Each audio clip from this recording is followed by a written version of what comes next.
Welcome to Penrose Learning, where we make understanding easy.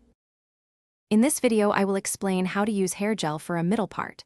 Achieving a sleek, defined middle part with gel is simpler than you might think. First, ensure your hair is freshly washed and towel dried, leaving it slightly damp.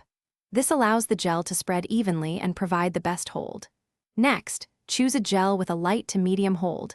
This offers control without making your hair stiff. Start with a small, pea-sized amount of product in your palm.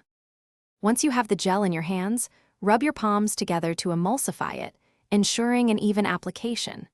Then, gently work the gel through your damp hair, focusing primarily on the roots and mid-lengths. Pay special attention to the areas around your crown and the sides of your head, as these sections will define your middle part. Make sure the product is distributed thoroughly for consistent hold and a polished finish. Now, it's time to create your perfect middle part. Take a fine-tooth comb and, starting at the center of your forehead, draw a precise, straight line directly back towards your crown.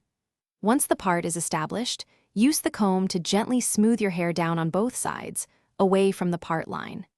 This helps to define the separation and lay your hair flat, preparing it for the final set. To set your middle part, allow your hair to air dry completely.